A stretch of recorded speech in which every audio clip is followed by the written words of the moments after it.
अस्सलाम वालेकुम to all of you. तो बच्चों कैसे हो आप? ठीक हो? अच्छे से हो?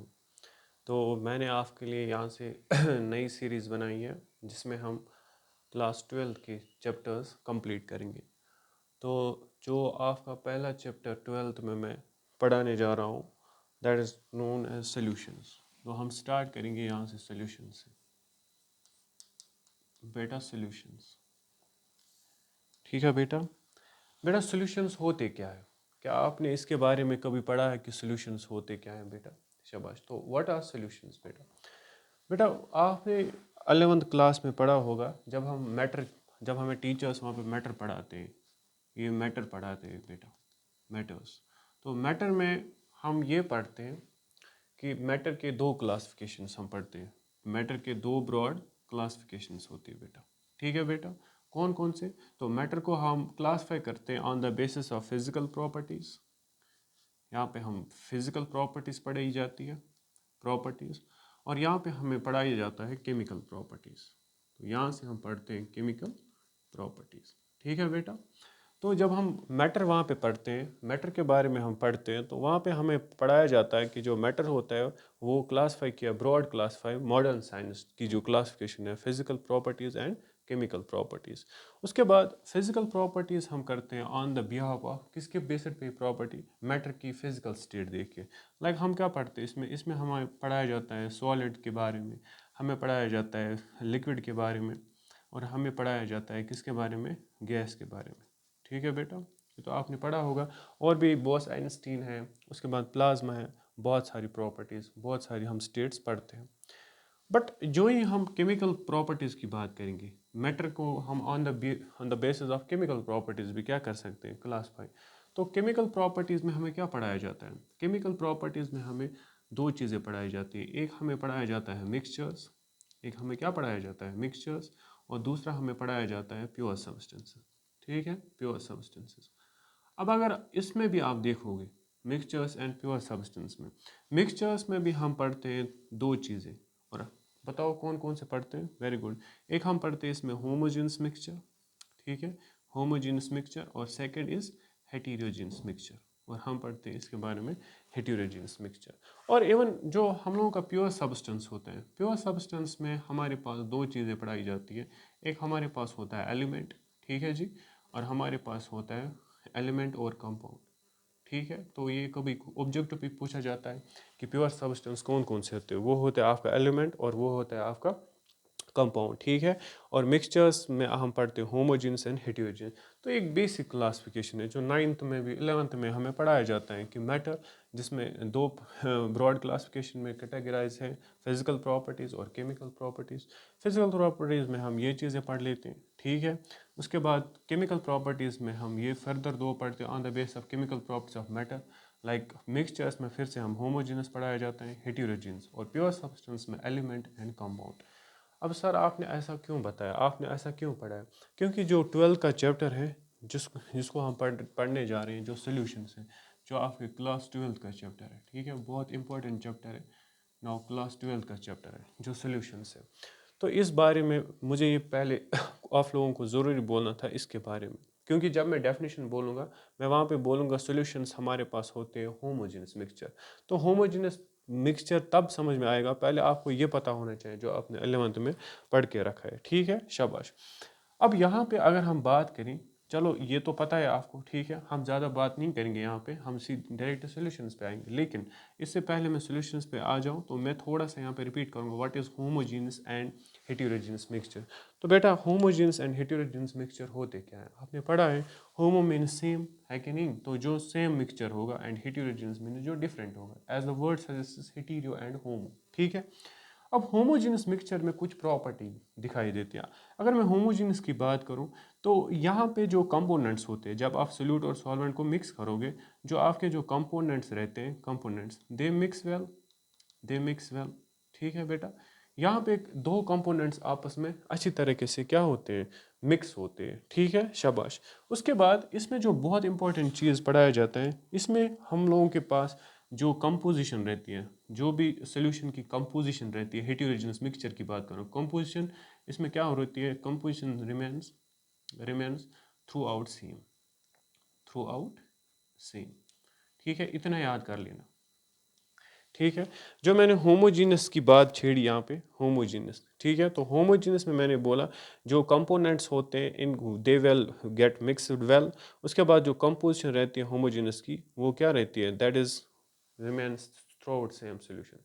अब सर इसका क्या मतलब है, ठीक है शाबाश, मैं थोड़ा ऊपर लिखता हूँ, अब यहाँ पे समझें, थोड़ा सा मैं यहाँ पे बना देता हूँ। चलो मैं पहले इसको इरेज कर देता हूँ। आप देख लीजिए, मैं पढ़ाऊँगा यहाँ पे होमोजीनस और हेटेरोजीनस अच्छे तरीके से आपको। ये तो आपने बेसिक इंट्रोडक्शन समझी होगी। अब आप समझे मैंने आपको क्या बोला था यहाँ पे। नफसी, मैं यहाँ पे बात कर रहा था आपको कि जो हम लोगों के पास मिक्सचर्स होते हैं, जो हम लोगों के पास मिक्सचर्स होते हैं, ठीक है बेटा, मिक्सचर्स हमारे पास दो टाइप के रहते हैं, ठीक है बेटा। एक हम लोग पढ़ते हैं, एक हमारे पास होते हैं होमोजीनस, एक हम लोगों के पास होता है होमोजीनस, और second one is heterogeneous, heterogeneous. ठीक है बेटा, पहले इंट्रोडक्शन होगा इस सोल्यूशन के, बाद में हम फिर मेन टॉपिक्स पढ़ेंगे। तो जैसे ही मैंने वर्ड यूज़ खींचा यहाँ पे हेटेरोजीनस और होमोजीनस, ठीक है शाबाश, तो होमोजीनस पता है सेम होगा। तो मैंने आपको बोला था, अभी बोला मैंने, जो होमोजीनस मिक्सचर होते हैं इसमें अगर हम बात करें कुछ प्रॉपर्टी, इसमें कंपोनेंट्स जो रहते हैं, कंपोनेंट्स मीन्स जो सोल्यूट और सॉल्वेंट रहते हैं कंपोनेंट्स, वो क्या होते हैं, वो मिक्स वेल, वो अच्छी तरह से घुल जाते हैं। ठीक है, उसके बाद अगर एक और बात करें, जब आप होमोजेनस मिक्सचर बनाओगे, ठीक है, इसमें और क्या दिखेगा आपको प्रॉपर्टी, इसमें कंपोजिशन क्या रहती है नाउ, इसमें आपको composition, composition through out same, इसमें आपको कंपोजिशन थ्रू आउट सेम रहती है, सेम। ठीक, उसके बाद एक और प्रॉपर्टी मैं फिर बाद में एग्जांपल से समझाऊंगा, पहले हम थोड़ा प्रॉपर्टी पढ़ेंगे होमोजीनस के बारे में। उसके बाद हमें और क्या दिखता है होमोजीनस में, हमें एक और चीज़ दिखता है, जो होमोजीनस होते हैं इनमें आपको एक ही विजिबल बाउंड्री दिखाई देती है, there is only one visible boundary, इसमें आपको एक ही बाउंड्री दिखती है। तो इसमें आपको कौन सी बाउंड्री, एक ही विजिबल बाउंड्री दिखती है। ठीक, चलो अभी मैं आपको एक एग्जांपल से इसको क्लियर कर देता हूँ होमोजेनस मिक्सचर होते क्या है असल में। नाउ ये मैंने फॉर एग्जांपल ये एक बीकर लिया मैंने, ठीक है जी, ये एक बीकर है। अब मैंने इसमें डाल दिया है सोल्यूट एंड सॉल्वेंट, ठीक है, ये वो सॉल्वेंट में लेता हूँ, ये यहाँ पे सॉल्वेंट है, ठीक है, ये इसके अंदर सॉल्वेंट डाल दिया है, और ये मान लीजिए इसके अंदर मैंने क्या डाल दिया है, सल्यूट डाल दिया है। ठीक है, तो ये आपके इसके अंदर सल्यूट पार्टिकल्स है, ठीक है, ये इसके अंदर सल्यूट पार्टिकल्स हैं, सॉल्वेंट पार्टिकल है, और ये इसके अंदर कौन से सल्यूट पार्टिकल्स। अब उसके बाद अगर हम बात करेंगे होमोजेनस मिक्सचर की, अब मुझे एक बात बताओ, एग्जांपल मैं लूँगा, जो मैंने यहाँ पे सल्यूट डाला है, लेट्स सपोज मैंने यहाँ पे सल्यूट जो यूज़ किया है वो मैंने शुगर यूज़ किया, जिसको आप सक्रोज बोलते हो केमिस्ट्री में, और जो सॉल्वेंट मैंने यूज़ करा है, मैंने यूज़ करा है इधर वाटर। ठीक है शाबाश। अब जब मैंने इसको डिज़ोल्व किया, ठीक है, जब मैंने इसमें एक दो चम्मच शुगर डाला वाटर के अंदर, तो हम लोगों का ये कौन सा मिक्सचर बन गया, होमोजीनियस। ठीक है, अब समझे होमोजीनियस की प्रॉपर्टी, देखते हैं फिल होती है कि नहीं। कंपोनेंट्स मिक्स वेल, जब आप वाटर या जब आप शुगर को ऐड करते हो वाटर के अंदर, क्या आपको ऐसा नहीं लगता कि वो अच्छी तरह से मिक्स होता है। यस, बिल्कुल, सैचुरेटेड सॉल्यूशंस की बात नहीं कर रहा, अनसैचुरेटेड, ठीक है ना, जिसमें ये अच्छी तरह से घुल जाएगा। उसके बाद next, composition through out same, what does it mean by composition, ये बहुत इंपॉर्टेंट है। इसका मतलब जब आप सॉल्यूशन जो यहाँ पे बनेगा, हर एक पार्टिकल में, लाइक टेस्ट की बात करेंगे, हर एक पार्टिकल के अंदर टेस्ट सेम होगा। तो अगर आप एक वाटर गिलास बाहर निकालोगे, आपने बनाया है, इसमें से एक वाटर गिलास बाहर निकालोगे, उस वाटर गिलास के अंदर जो पार्टिकल्स होंगे उनका टेस्ट और जो इनके पार्टिकल्स के अंदर टेस्ट, वो ऑलमोस्ट सेम होता है। That's why this is called, इनकी प्रॉपर्टी होती है कंपोजिशन थ्रू आउट सेम। तो इसकी हर एक पार्टिकल्स की कंपोजिशन, लाइक टेस्ट या किसी और चीज़ में भी आप प्रॉपर्टी देख सकते हो या कंपोजिशन देख सकते हो। ठीक, और उसके बाद एक विजिबल बाउंड्री इसमें दिखाई देता है। What is one visible boundary, इसका ये मतलब है कि जब आपने शुगर वाटर, दिखता क्या है आपको लास्ट में, सर मुझे लास्ट में सिर्फ वाटर नज़र आता है, ठीक है, तो इसका मतलब शुगर तो नज़र नहीं आता है। ठीक है, that's why water he phase हमें दिखता है, वाटर ही विजिबल बाउंड्री हमें दिखाई देता है। तो हमेशा होमोजीनस मिक्सचर्स में आपको ये चीज़ें नज़र आती है। ठीक शाबाश। अब क्या इन्हीं प्रॉपर्टी की वजह से, फॉर एग्जाम्पल, फिर आप, सर अभी हमारे पास है मिल्क एग्जाम्पल, अब आप इसको ध्यान से समझिए, सर मेरे पास मिल्क एग्जाम्पल है, फिर सर तो मिल्क तो दूर से दिखाई देता है ये होमोजीनस होगा, but it's not a homogeneous. Sir फिर क्यों? क्योंकि मिल्क में अगर ये प्रॉपर्टीज दिखेंगे तो ये ऑलमोस्ट लग रहा है कि ये होमोजीनस है, but it is not a homogeneous. क्यों नहीं है? क्योंकि इतनी चीज़ों पे हम होमोजीनस मिक्सचर को डिस्टिंग्विश नहीं कर सकते प्रॉपर्टीज़ पे। तो यहाँ पे जो इंपॉर्टेंट चीज़ है वो पार्टिकल साइज भी बहुत इंपॉर्टेंट है। ये पार्टिकल साइज, ठीक है ना, इसको ये बहुत ज़्यादा इंपॉर्टेंट है इससे भी। तो ये ऑब्जेक्टिव बहुत बार आते हैं होमोजीनस और हेटेरोजीनस में। मिल्क को मैंने बोला it is not a homogeneous, it is a heterogeneous, ठीक है। क्यों? क्योंकि इतनी ही प्रॉपर्टीज़ अगर आप देखोगे तो मिल्क आपको लग रहा है होमोजीनस, बट अगर पार्टिकल साइज, अगर हम मिल्क ड्रॉप को अंडर माइक्रोस्कोप के अंदर देखें तो मिल्क के अंदर आपको वाटर मिलेगा, वाटर पार्टिकल्स, और साथ साथ इसमें आपको फैट्स मिलेंगे, फैट पार्टिकल्स, ठीक। अब आप बताओ, यहाँ पे एक दो बाउंड्री नज़र आ रही है माइक्रोस्कोप के अंदर, फैट्स भी नज़र आ रहा है और वाटर निकल रहा है। इसका मतलब इसमें एक विजिबल बाउंड्री तो नहीं दिखाई दे रहा है। दैट्स वाई पार्टिकल साइज के हिसाब से ये होमोजीनस मिक्सचर नहीं हो सकते, ये हेटेरोजीनस हो सकता है। अब आप सर बोलोगे शुगर इन वाटर, जो आपने बोले एग्जांपल, वो होमोजीनस की है, ठीक है, बट वो कैसे? सेम अगर आप इस पार्टिकल को अंडर माइक्रोस्कोप के अंदर स्टडी करोगे तो आप क्या देखोगे? आप देखोगे वहाँ पे जो पार्टिकल्स होंगे उसमें एक ही फेज दिखाई देगा, उसमें आपको सिर्फ वाटर का ही फेज दिखाएगा, शुगर नहीं दिखाई देगा, ठीक है। और बता सकता है कोई क्योंकि शुगर क्यों नहीं यहाँ पे दिखाई देगा? क्योंकि हमें पढ़ा है 9th से ही, क्योंकि वाटर के अंदर थोड़े थोड़े मतलब गैप्स होते हैं, स्पेस होते हैं, और वो शुगर उन्हीं के अंदर ट्रैप हुआ होता है, ठीक है। दैट्स वाई यहाँ पे सिर्फ आपको सॉल्वेंट का फेज नज़र आएगा। तो आई होप कि जो मैंने आपको होमोजीनस पढ़ा है ये आपको अंडरस्टैंड हुआ होगा कि इसमें क्या प्रॉपर्टीज़ हैं और किस बेसिस पे हम सॉल्यूशन को डिस्टिंग्विश कर सकते हैं, ठीक। अब आप देखिए हेटेरोजीनस, ये बिल्कुल इसका अपोजिट में है, ठीक है। और कि अगर आपको होमोजीनस समझ में आया तो हेटेरोजीनस बहुत सिंपल है, ठीक। अब हेटेरोजीनस है क्या? देखो, इसमें कंपोनेंट्स ऑलमोस्ट आपको डू नॉट मिक्स वेल, आप उल्टा लिख सकते हो डू नॉट मिक्स वेल। इसमें आपको कंपोनेंट्स अच्छे से मिक्स नहीं होंगे, ठीक है। और इसमें आपको कंपोजिशन भी थ्रू आउट सेम नहीं रहेगी, no composition do not remain same. अब आप अपने हिसाब से लिख सकते हो रिमेन सेम, ठीक है ना, इसमें कंपोजिशन भी सेम नहीं होगी। And there is not only found one boundary, it may depend upon how many substances you add, ठीक है, आप कितने सॉल्वेंट और सोल्यूट को ऐड कर रहे हो तो उस हिसाब से। लाइक फॉर एग्जांपल मैं यहाँ से बना रहा हूँ, नाउ सी हियर एक एग्जांपल। फॉर एग्जांपल मैंने यहाँ पे वाटर डाला, मैंने यहाँ पे सॉल्वेंट डाला, उसके बाद मैंने यहाँ पे कुछ मड डाल दी, ठीक है ना, मड डाल दी, ठीक है। उसके बाद यहाँ से सैंड डाली, तो आप देख रहे हो इसमें पहले 1 2 3 लेयर्स बनेंगे, तो यहाँ पे फॉर्मेशन ऑफ 3 लेयर्स बनेंगे, ठीक है ना।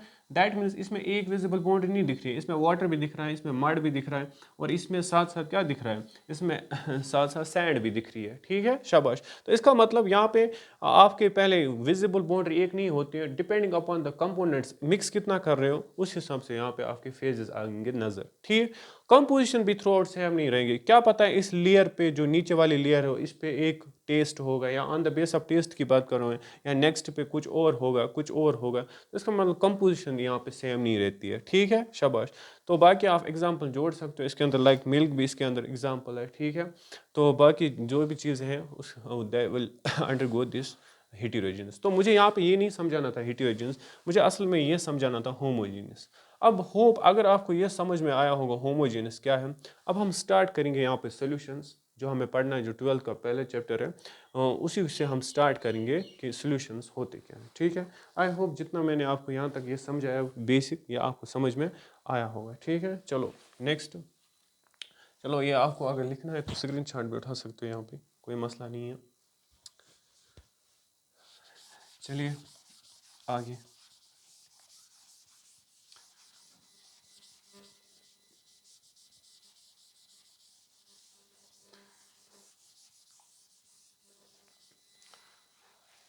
चलिए अब हम स्टार्ट करेंगे यहाँ पे सॉल्यूशंस। अगर मैं पहले बात करूँ कि सॉल्यूशंस होते क्या हैं, इनकी डेफिनेशन, ठीक है, फिर मैं बोल सकता हूँ कि जो सॉल्यूशंस होते हैं it is a homogeneous mixture, होता है कि नहीं, बिल्कुल, अभी अभी मैंने बोला। अब आप याद रखिए सॉल्यूशंस इज़ अ होमोजेनस, तो अगर मैं डेफिनेशन यहाँ पे लगा दूँ तो इट इज़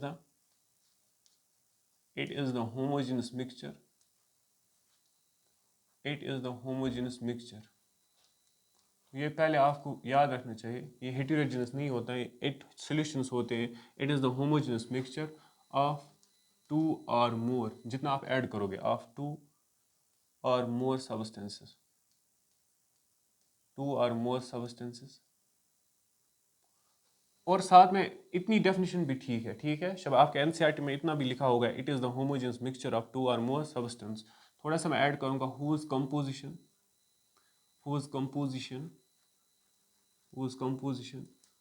may vary हो सकता है within certain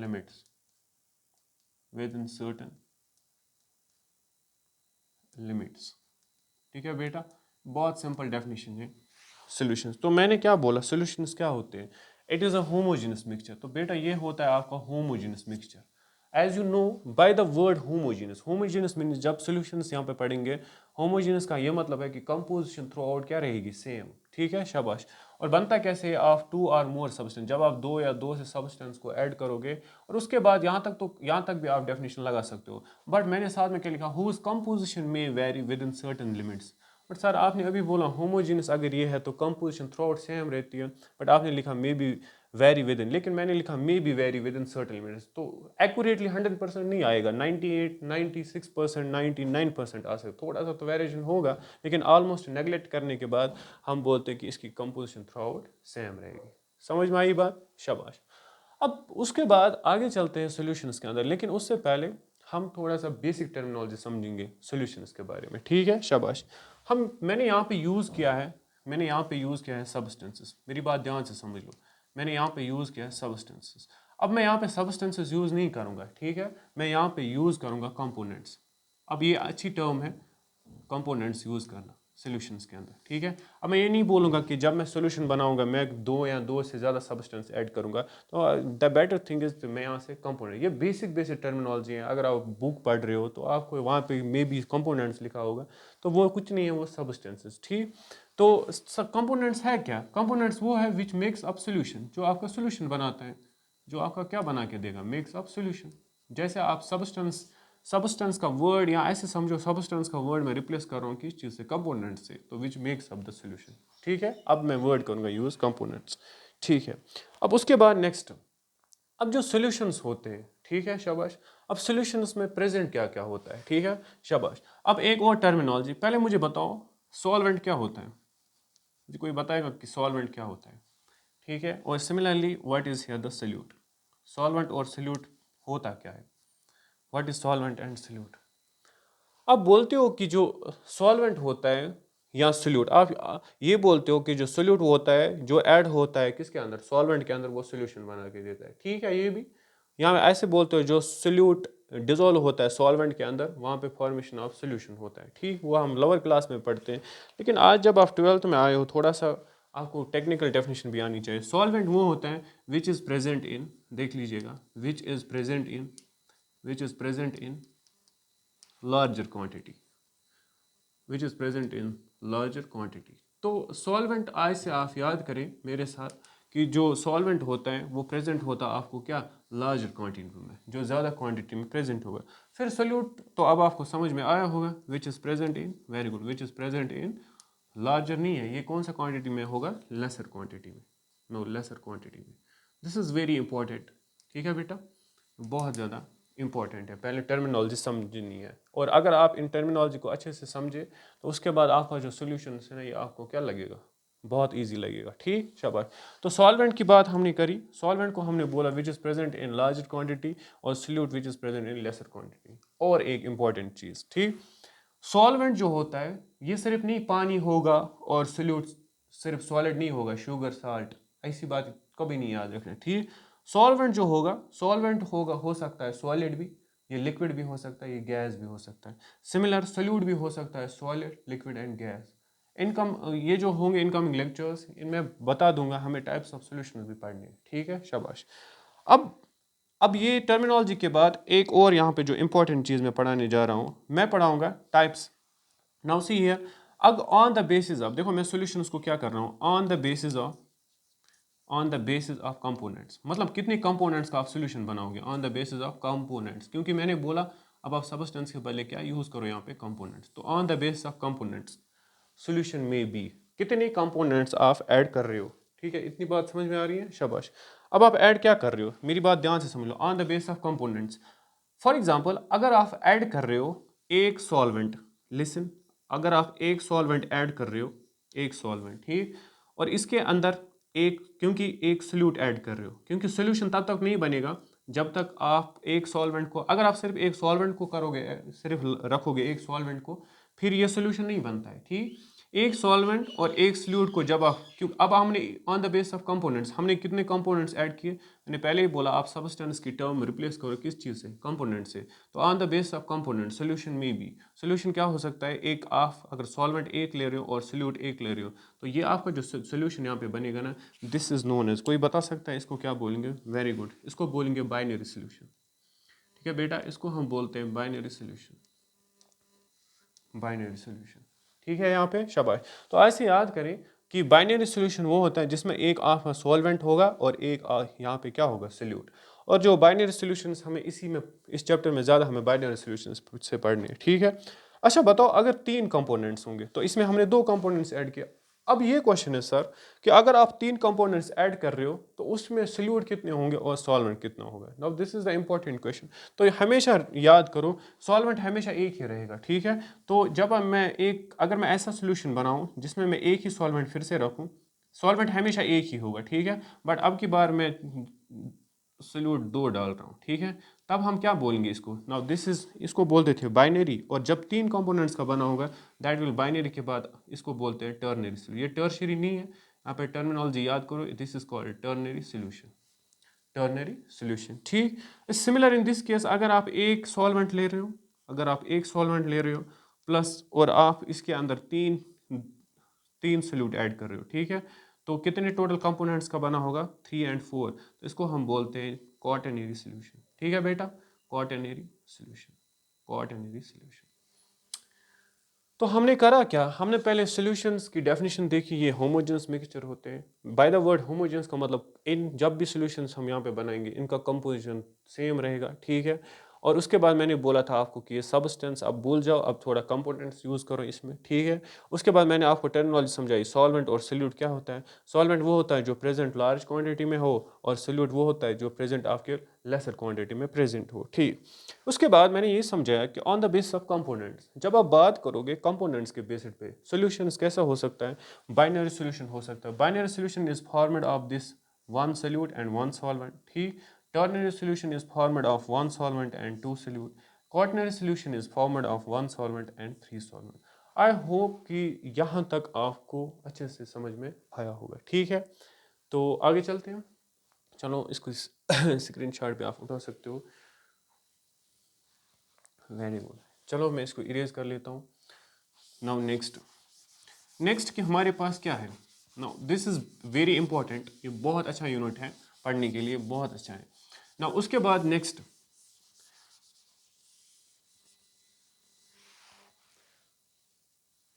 अब हम अगर फिजिकल स्टेट की बात करेंगे, क्योंकि हमने लोअर क्लास में पढ़ा है सॉलिड, लिक्विड एंड गैस, ठीक है। उस बेसिक पे अगर हम सॉल्यूशंस को टाइप करेंगे तो on the basis of, listen, on the basis of, अभी आपको पता चलेगा सॉल्वेंट एंड, जो अभी मैं बता रहा था सॉल्वेंट एंड सोल्यूट, वो सॉलिड भी हो सकते हैं, लिक्विड भी हो सकते हैं, गैस। तो on the basis of, on the basis of physical state, अगर हम फिजिकल स्टेट की बात, किसका फिजिकल स्टेट, ये भी इंपॉर्टेंट है। On the basis of physical state, physical state हमें दोनों का देखना पड़ेगा, किस किस का, हमें सॉल्वेंट का भी देखना पड़ेगा एंड किसका देखना पड़ेगा, हमें सोल्यूट का भी देखना पड़ेगा। तो on the basis of physical state, इनका physical state solutions may be of following types, may be of following types. तो सॉल्यूशन आपके फॉलोइंग टाइप्स के होंगे, ठीक है। अब आप समझिए हम क्या करेंगे, ठीक है। मैं आपको सारी सॉल्यूशंस बना के दूंगा।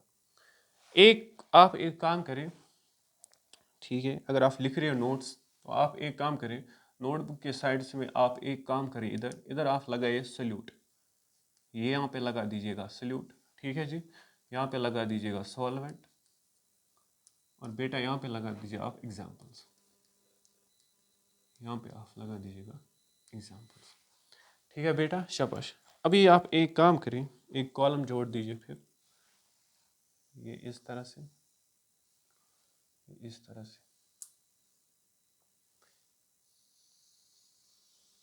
ऐसे, ठीक है बेटा।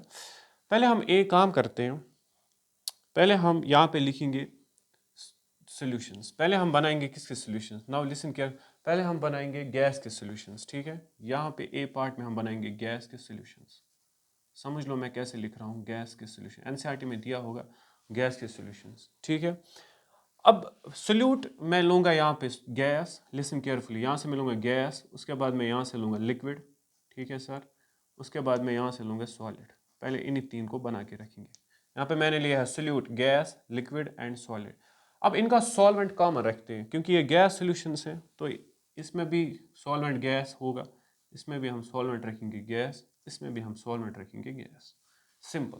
अब आप बातों को समझो, बहुत ही सिंपल चीज़ें मैंने आपको बता के रखी इधर। अब आप समझे, फॉर एग्जांपल अब मैंने आपको बोला गैस एंड गैस, ये बन गया आपको गैस एंड गैस सोल्यूशन, ठीक है। बट मैंने अभी आपको पढ़ाया सॉल्वेंट क्या होता है, which is present in large quantity, and what is solute which is present in lesser quantity. एवं ये भी बता दिया solvent and solute not only, आप सॉल्वेंट को समझे थे अभी तक सिर्फ ये लिक्विड है, और सोल्यूट को समझे थे ये सॉलिड है, लेकिन ये दोनों हो सकते, तीनों हो सकते हैं, ठीक है, शाबाश। अब आप ज़रा दिमाग में लगाओ, दिमाग में सोचो ये एग्जांपल कि अगर गैस में ज़्यादा रखूँगा और दूसरा गैस भी लेना वो कम, कोई एग्जांपल आप बता सकते हो डेली लाइफ की एग्जांपल? शाबाश, ट्राई करो। गैस, ये एक कंपोनेंट ज़्यादा होना चाहिए, एक कम होना चाहिए। एटमॉस्फेयर में देखो mixture of nitrogen oxygen, example आ सकती है ना? Very good, this is mixture of nitrogen and oxygen. ऐसा क्यों? क्योंकि नाइट्रोजन 98%, सॉरी 78% है, नाइट्रोजन इज 78% और ऑक्सीजन ऑलमोस्ट 21%। इसका मतलब नाइट्रोजन ज़्यादा क्वांटिटी में है, तो nitrogen act here as a solvent, ठीक है, और ये ऑक्सीजन कम क्वांटिटी में एक्ट एज अ सोल्यूट। हो गया, सिंपल चीज़ें। उसके बाद ये दूसरी, तो बताओ गैस एंड लिक्विड की एग्जाम्पल सोचो आप। गैस को आप सॉल्वेंट ले लो और सोल्यूट को आप ले लो लिक्विड। शाबाश, एग्जाम्पल देखो, तो गैस, शाबाश, वेरी गुड, ट्राई करो, शाबाश शाबाश। गैस को आपको बहुत ज़्यादा लेना पड़ेगा, ठीक है, बताओ, very good, gas in liquid, शाबाश, ट्राई करो, ये बहुत सिंपल है। वाटर वेपर इन एयर आ सकता है, very good, water vapour in air, air बहुत ज़्यादा होगा तो एग्जाम्पल यहाँ पे है water vapour in air, water vapour in air. अब बताओ एयर यहाँ पे क्या एक्ट करेगा? वेरी गुड, एयर करेगा एक्ट एज अ सॉल्वेंट, और जो वाटर वेपर्स कम प्रेजेंट होंगे as compare to the air, तो यहाँ पे लिक्विड होगा। ठीक, समझ में आ रही है बात? Very good. अब आप ये समझो गैस एंड सॉलिड, सॉल्वेंट ले लो आप गैस लार्ज क्वांटिटी, ये ले लो कम। मैं डेली और भी एग्जांपल्स हो सकते हैं, dust particle in air, this is dust particle in air, ठीक है बेटा, डस्ट पार्टिकल इन एयर। तो ये आपके गैस के जो सॉल्यूशंस बने, तीन किस्म के सॉल्यूशन टाइप्स के बने, गैस, लिक्विड एंड सॉलिड, ठीक है। तो पहले हमने गैस के सॉल्यूशन से बनाए gas solution, liquid gas solution और सॉलिड गैस सॉल्यूशन। अब बारी है सेकंड पे आ जाओ। अब हम बनाएंगे किसके solutions? Very good, second solutions. अब हम बनाएंगे लिक्विड सॉल्यूशंस, ठीक है जी। अब आपको समझ में आया होगा करना क्या है। ये आपके रहे लिक्विड सॉल्यूशंस, ठीक है जी। फिर से यहाँ से सोल्यूट आप ले लो, यहाँ से पहले गैस, ठीक है बेटा, उसके बाद यहाँ से आप ले लो लिक्विड, उसके बाद आप यहाँ से ले लो सॉलिड, ठीक है जी। यहाँ पे ले लो। अब की बार हम क्या करेंगे, सॉल्वेंट लिक्विड सोल्यूशन है ना, अब की बार हम रखेंगे यहाँ पे, क्या करना है यहाँ पे, बिल्कुल यहाँ पे आपको लिक्विड रखना है, ठीक है जी। यहाँ पे भी आपको लिक्विड रखना है, यहाँ पे भी आपको क्या करना है, लिक्विड रखना है। अब आप ट्राई करो, अब आप सॉल्वेंट ज़्यादा लिक्विड ले लो और गैस कम रखो। शाबाश शाबाश, वेरी गुड। कार्बोनेट ड्रिंक्स नाम सुने? बिल्कुल। और क्या, डिजोल्व्ड ऑक्सीजन इन वाटर, ठीक है, वाटर में ज़्यादा होगा और ऑक्सीजन कम होगा, तो आप ये एग्जांपल ले सकते हो, डिजोल्व्ड O2, ठीक है ना, इन वाटर, वो पता है डिजोल्व वाटर में करेंगे। कोई भी एग्जांपल आप उठा के ले सकते हो। अब ले लो ये लिक्विड आपको आना चाहिए, बताओ, ethanol in water, alcohol in water, that's ethanol in water. इसमें आप वाटर ज़्यादा ले सकते हो, एथेनॉल कम ले सकते हो, क्योंकि एक कम लेना एक ज़्यादा, बट दोनों लिक्विड होनी चाहिए। नाउ लिक्विड एंड सॉलिड बताएं, ये तो कॉमन एग्जांपल है। Liquid, that is sugar in